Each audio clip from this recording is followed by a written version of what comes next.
Miss Megan here. Thank you for joining me for our first online summer reading story time. So there is information online if you want more information, or you can come in and pick up the handout for the Younger Kids program, which is appropriate for the babies up to 6th or 5th grade. And then this is for the going into 6th to 12th graders. So we've got programs for everybody. If you have any questions, you can check out online or stop in and give us a call during our browsing hours, 10 to 1 or 2 to 5. And we will get down to business with the summer reading theme, which is Tales and Tales. So our first summer reading story time is actually going to be about the physical tale itself. So each of our stories is going to feature the tale pretty prominently. So our first book is a really fun lift the flap book. So it's called Tales of Tales by Garrett, Jean Michael Higney, and illustrated by Stephanie Peterson, and it is published by Dutton Children's Book. You ready? The Peacock's Tale. Wherever I walk in, the sun or shade, my colors make their own parade. No other bird compares with me. I'll fan my tail so you can see. That's pretty cool. The Tiger's Tail. I'm often called the biggest cat, and I'm very, very pleased with that. I'll wear my deep dark stripes with pride, and I'll lash my tail from side to side. On the next page, the Skunk's Tale. If you meet me face to face, I may not want to romp or race, but if I raise my tail up high, let me see you toddle safely by. See, the tail goes up and it says stinky, because they are definitely stinky. The Fish's Tail. In rivers, lakes, or in the sea, if you see fins, then you'll see me. My swishing tail waves back and forth. I'll aim it south, so I'll go north.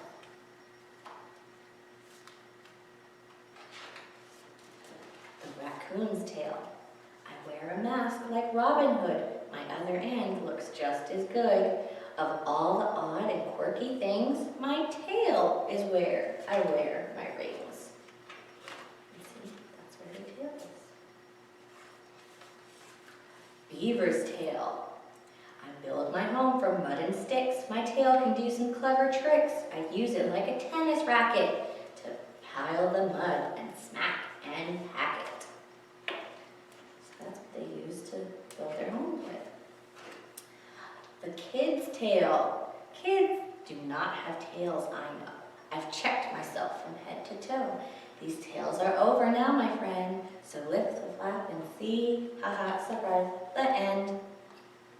That's the end of our first story, Tales of Tales. That's a lot of fun variety of tales. And then our second book is called My Tail's Not Tired by Jana Novotny Hunter, illustrated by Paula Bowles. And it is published by Child's Play Incorporated.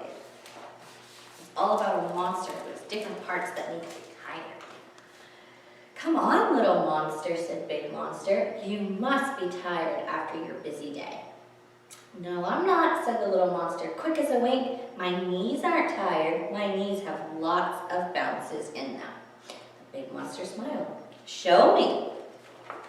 So, boing, boing, boing, went little monster's knees until they had no more bounces left. Big monster clapped. I bet your knees want to rest after that. Yes, but my bottom doesn't want to rest, little monster replied. My bottom wants to wiggle jiggle. Big monster nodded. Of course it does. Show me. So, wiggle, wiggle, wiggle, wiggle, wiggle, jiggle, went little monster's bottom until there were no more wiggles left. What a fast dance, said Big Monster. Your bottom must need to sit down after that. No, it didn't.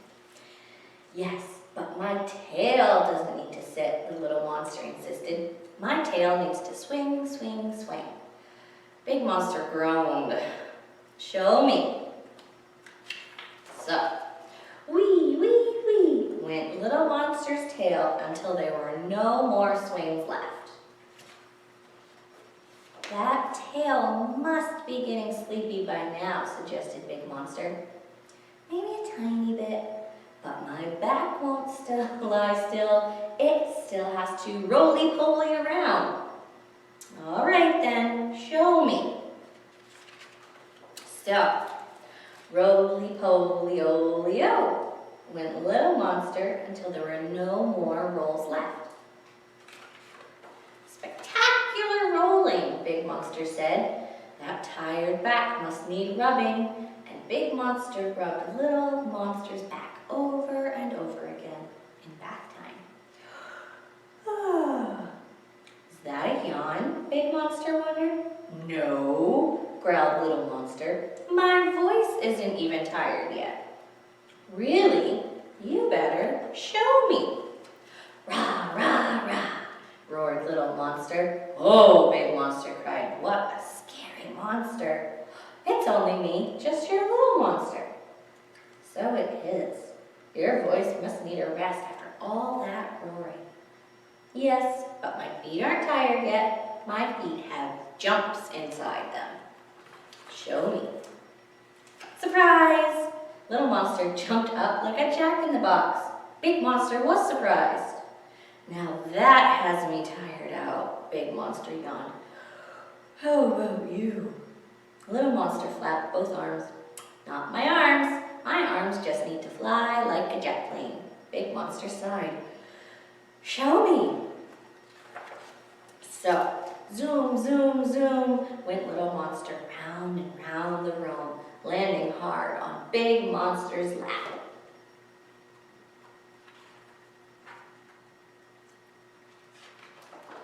Goodness, Big Monster gasped. Every bit of you must be tired after all that jetting about. Little Monster's horns wobbled. Yes, but my eyes aren't tired.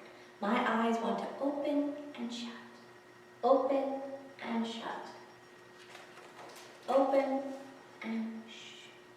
Shh. Shh. They finally fell asleep. And they fell asleep together.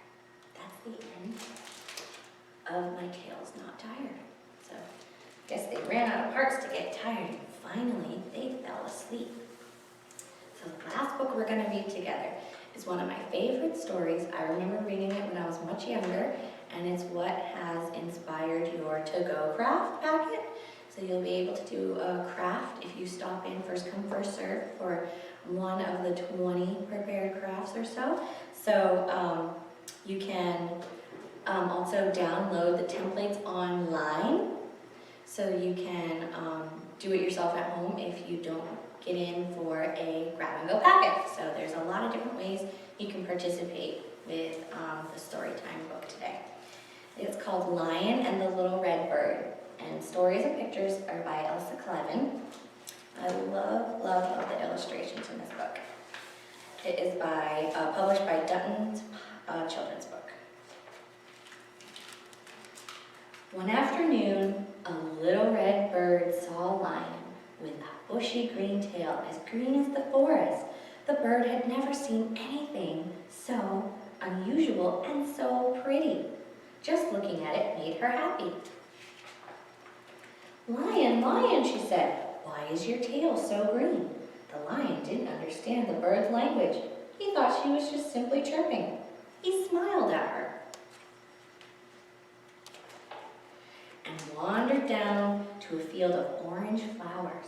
The bird watched him roll and sniff and chase butterflies. Then slowly walk west into the setting sun and disappear into a cave. The bird waited on a tree nearby.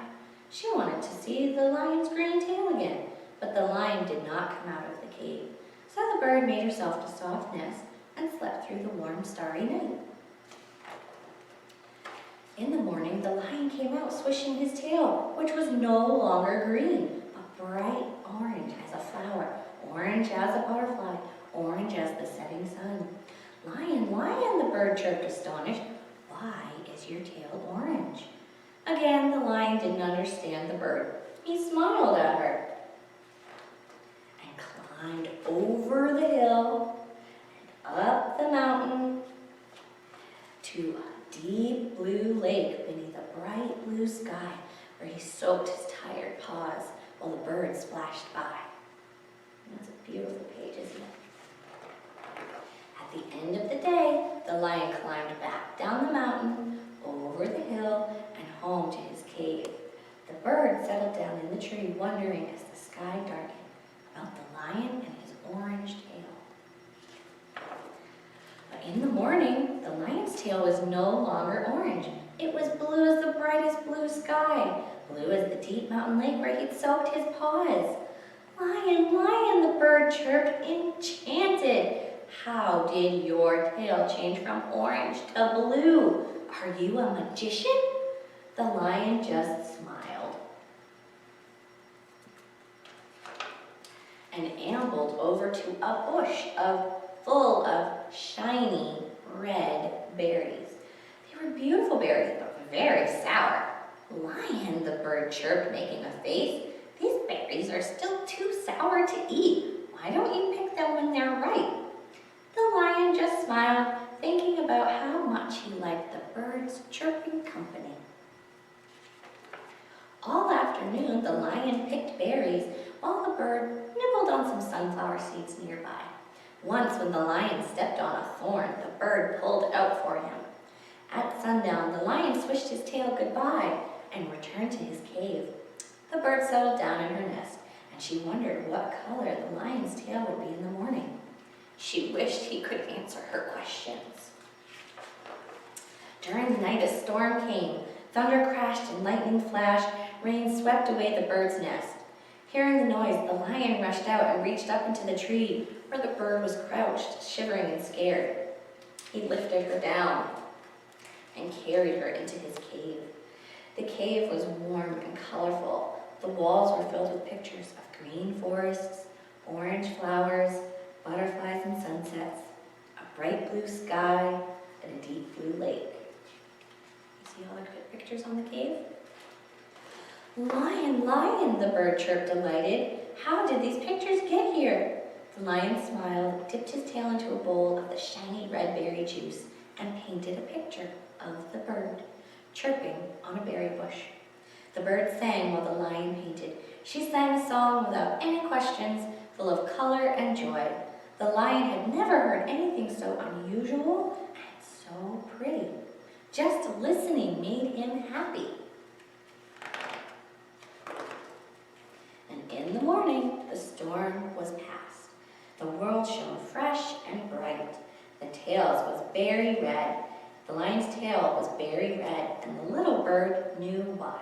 She sang her happiest song and wondered what the lion would paint that night. The end. I just love how the different colors of the tail changed, and then you finally get the surprise at the end that he was painting pictures and it was red because he was going to paint his new friend, the bird. So that is what inspired your craft. There's going to be a big piece of paper that you can glue a red bird to and have a mane, a face, 2 legs, a body, a tail, and a little red tip for him at the end because he's painted his new friend, the red bird. So you will also get a coloring page in your packet, which will also be available for download online, as well as the template.